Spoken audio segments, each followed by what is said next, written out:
The hospital room was silent except for the steady beeping of a monitor. Michael sat beside his mother's bed, holding her weak hand in both of his. Her skin felt cold, and her breathing came in shallow whispers. He wanted to speak, but his throat ached with grief. His mother opened her tired eyes and smiled faintly. "Don't cry, my son," she whispered. "One day, you'll have your own family. Promise me you'll love them as much as I loved you." Tears rolled down Michael's cheeks. He nodded slowly. "I promise, Mom. I'll love them with all my heart." Her hand trembled once in his, then went still. The monitor fell silent, and Michael's world collapsed in that moment. Years passed, and time softened the pain but never erased it. Michael grew into a hardworking man, quiet and thoughtful, carrying his mother's words in his heart. He believed that one day, love would return to him, not to replace his loss, but to heal it. It was a rainy afternoon when he met her. He had stopped by a small bookstore downtown to find a new novel. As he reached for a book on the shelf, another hand brushed against his. A soft voice said, "Oh, I'm sorry." He looked up and saw a woman with kind eyes and a warm smile. Her name was Clara. She laughed nervously as she pulled her hand back. "You go ahead," she said. "I didn't mean to grab it first." Michael smiled for the first time in weeks. "No, please," he said gently. "You can have it. I've read it before." She tilted her head, smiling back. "Then maybe you can recommend another one." That simple moment began something beautiful. They started talking that day, about books, about family, about dreams they both thought were too far away. They met again the next week, and the week after that. Soon, the bookstore became their meeting place, where laughter filled the aisles. Months passed, and Michael realized something. He was no longer lonely. Clara brought light into every corner of his life. Her laughter was music, and her kindness was the calm his heart had been searching for. One evening, they sat at the park watching the sunset. Clara leaned her head on his shoulder. "You know," she said softly, "sometimes I wonder if love finds us when we stop chasing it." Michael looked at her and replied, "Or maybe love never leaves. It just waits until we're ready again." Their bond deepened, and soon, they decided to marry. But life had another test waiting. A month before their wedding, Clara's father grew ill. She spent days at his bedside, holding his hand just as Michael once had with his mother. When he passed away, Clara felt as if the ground had vanished beneath her feet. She wept for hours, whispering, "Who will walk me down the aisle now?" Michael took her in his arms and said softly, "I will, Clara. I'll walk beside you for the rest of our lives." The wedding was simple, but filled with love. Clara wore a white dress that shimmered in the sunlight, and Michael could not stop smiling as she walked toward him. Beside them, two faces glowed with pride, Michael's father, Richard, and Clara's mother, Evelyn.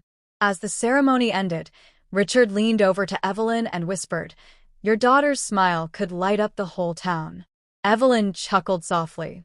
"And your son looks like he finally found peace." They exchanged a quiet, knowing glance, two parents who understood loss and hope. After the wedding, the couple settled into a small home on the outskirts of town. Michael worked as a mechanic, and Clara began teaching at a local school. Life was simple, but full of laughter and love. Every morning started with coffee, shared smiles, and soft kisses goodbye. A year later, joy entered their home once again. Clara gave birth to a baby boy. They named him Nathan. When Michael first held his son, his heart swelled with emotion. "He has your smile," he said to Clara. "And your eyes," she whispered back. Both families came together to celebrate. Evelyn couldn't stop smiling as she held her grandson. Richard, too, couldn't hide his joy. "He's perfect," Richard said proudly, "just like his parents." The house was filled with laughter, food, and baby giggles that warmed every heart. Over the months, Richard and Evelyn began spending more time together. They helped with the baby, cooked meals, and often stayed late into the evening, chatting by the fireplace while Michael and Clara rested upstairs. One night, Clara peeked into the living room and saw her mother laughing at something Richard had said. They looked happy, two people who had found comfort in shared company. She smiled quietly and whispered to Michael, "Looks like our parents are getting along really well." Michael laughed softly. "Better than us, maybe." They both smiled, never imagining that this friendship between their parents would lead to something none of them could have predicted. As weeks passed, the bond between Richard and Evelyn deepened. They spent afternoons in the garden, talking about their pasts and how much they missed their late spouses. Richard often said, "Maybe love doesn't die. Maybe it just takes a different shape." Evelyn would smile shyly and reply, "Maybe." Or, "Maybe God lets broken hearts find each other." Those words stayed with him. The two began sharing dinners, walks, and quiet conversations that stretched long into the night. Then one morning, Clara noticed something odd about her mother. Evelyn looked pale, often tired, and couldn't keep food down. Clara urged her to see a doctor. Evelyn hesitated at first, but eventually agreed. When she returned from the hospital, her expression was unreadable. She sat down quietly at the kitchen table while Clara poured tea. Michael joined them, sensing something was wrong. Evelyn took a deep breath. "There's something I have to tell you," she said softly. Her hands trembled as she spoke. "I'm pregnant." The words hung in the air like thunder. Clara froze, her teacup slipping from her hand and shattering on the floor. "Mom, what did you just say?" Evelyn lowered her eyes. "I'm going to have a baby." The words hung in the air like thunder. Clara froze, her teacup slipping from her hand and shattering on the floor. "Mom, what did you just say?" Evelyn lowered her eyes. "I'm going to have a baby." For a long moment, no one spoke. Michael blinked in disbelief, his mind spinning. Clara finally managed to whisper, "But Mom, how?" Evelyn looked embarrassed, her eyes glistening. "It's Richard," she said softly. "We've been close for a while now. I didn't plan this, but it happened." Michael leaned back, speechless. His father, Richard, entered the room just then, holding a grocery bag. When he saw everyone staring at him, he froze. "What's going on?" he asked cautiously. Clara looked at him sharply. "Dad, is there something you want to tell us?" Richard sighed heavily and set the bag down. "You already know, don't you?" Evelyn looked at him with tears in her eyes. "I told them," she whispered. Richard nodded slowly. "Then there's no point hiding it." "Yes, it's true. Evelyn and I are going to have a baby." The room went silent again. Then Clara burst out laughing, not because it was funny, but because it was unbelievable. "Our parents are having a baby together?" she exclaimed. Michael ran a hand over his face, half laughing, half in shock. "So, my father and your mother, that makes our baby's aunt or uncle younger than him?" They all laughed until their sides ached, breaking the tension that had filled the room. Even Evelyn smiled through her tears. "I know it sounds strange," she said, "but love doesn't ask for permission. It just happens."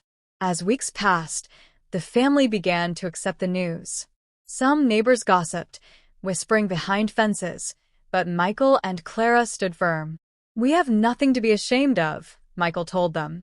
"Our parents found happiness. That's all that matters." Clara agreed and supported her mother every step of the way. Months later, Evelyn gave birth to a healthy baby girl. They named her Grace. She had her father's smile and her mother's soft eyes. When Michael held her for the first time, emotion swelled in his chest. "Welcome to the world, little sister," he whispered, his voice trembling with joy and disbelief. Baby Nathan giggled at the sight of his tiny aunt. "Mommy, she's so small," he said, pointing. Clara laughed and hugged her son tightly. "Yes, sweetheart.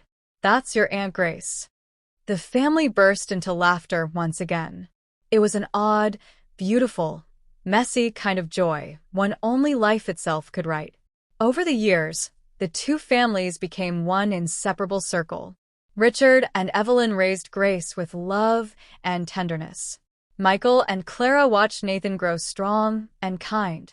Together, they shared meals, birthdays, laughter, and tears.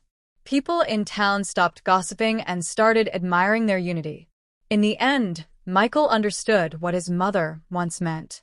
Love doesn't die, it transforms. From loss came hope, from grief came laughter, and from two broken hearts came new life. Their family wasn't perfect, but it was whole. The circle of love had completed itself, proving that family isn't defined by rules or reason, but by the hearts that choose to stay together. The story of Michael and Clara began with loss and ended with a miracle. Their parents, Richard and Evelyn, found unexpected love late in life, leading to the birth of baby Grace. Though shocked at first, the family grew to accept and celebrate the strange twist of fate. In the end, Michael learned that love is endless. It doesn't fade with time. It simply finds a new way to live on. Thank you for watching this video. Share and subscribe for more.